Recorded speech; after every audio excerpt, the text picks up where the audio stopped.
ยตุ้มกับมาน้ำได้เหมือนไอ้ก้อยหัวไก่มันก้อยไปกินน้ำโอ้ยที่เราอยู่หากินที่เราเนาะวันนี้เขาบุกไปเที่ยวงานก้อยเคยตุ้มกับมาน้ำดิเราเช็ดเฮ็ดแล้วมารอติดตามเบิ่งว่าจะได้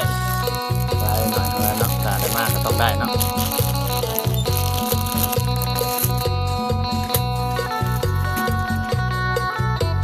ตก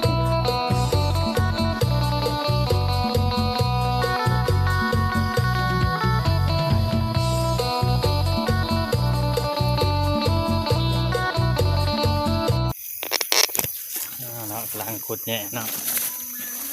กำลังขุดแหน่เนาะเอากลับมาเพื่อนพอน้องเอิงโอ้ยบรรยากาศเนี่ยก็เรียกว่าเป็นป่าเป็นดงว่าแล้วเนี่ยสายบุญคนก็บ่ได้ขับมาหาพอน้องเอิงเนาะโอ้ยพอน้องเอิงอ่ะเดี๋ยวแกเสือให้อยู่ให้กินนะลูกนี่ออกแล้วเนี่ยอ๋อตัวเราก็ป้อมแล้วนี่ไปเคยเห็นอย่างเงี้ยอ๋อตัวถ้ากระป้อมเราเห็นได้กินเลยนี่คือกระป้อมนะหัวมันเนาะบางจังไหนจังหนึ่งก็คือกับโกผู้เคยเห็นเถื่อได้มาเบิ่งด้วยหน่อยเบิ่งจับเบิ่งหักคายบ่คือกระป้อมนะหัวมันเนาะมันกัดบ่เจ็บบ่มันถือกัดแถวๆอุ้ยปลาตัวจะยันแท้นี่ว้ายันไหมคือกระโปะ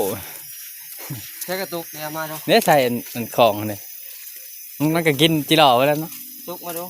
นี่ต่อเนี่ยกระตุกปลากระตุกเนี่ยฮะตุ้มปลากระตุกบองลุงถิ่มอ่ะ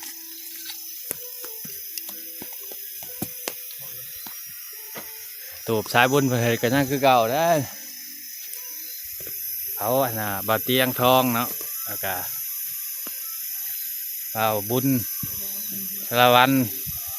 บ่าวยาวบ่าวลุงเฮิมลุงเห็นแต่ก่อนก็ผักกันนี่แหละจุดดักชุบเนี่ยก็เก่าแล้วตูบตีเป็นกันนั่นคือเก่าป่าไปก่อนน้องเอิงเป็นโสดแล้วบัดนี้เนาะบ้านชายโสดเขาก็มาหาหน่อไม้หน่อมันเนาะมาเฮ็ดหาฮอนกับบ่ได้นะแต่สิเมื่อละบัดนี่ก็เอาซาเล้งขู่ใจมาอื่นก็มีงานต่อแต่ว่าหัวเนี่ยจักกินได้หรือบ่กินบ่ได้โอ้บ่ว่าง่ายนะก้อนสั่งกับบ่ฮู้หรอกแต่เห็นยังเอาเบิดหน้ามือเลยฮะเอาเลี้ยงเดี๋ยวเราสิออกกลับเมื่อเนาะไปเบิ่งว่าข้างทางเราสิเจอยังไงเห็นคนชื่อเฮ็ดชื่อฮอนเราก็ซื้อไปเลยขายกันซื้อเอาเลยนะก็ถือว่าเดือนเนาะสรุปมาใหม่สิรอ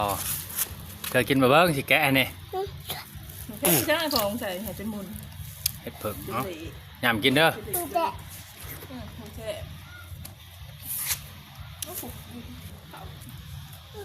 ปลากวงของ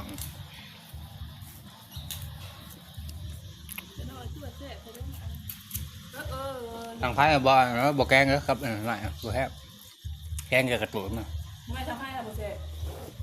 ทำให้เราเห็นเสร็จเผาไว้กินแจ่ว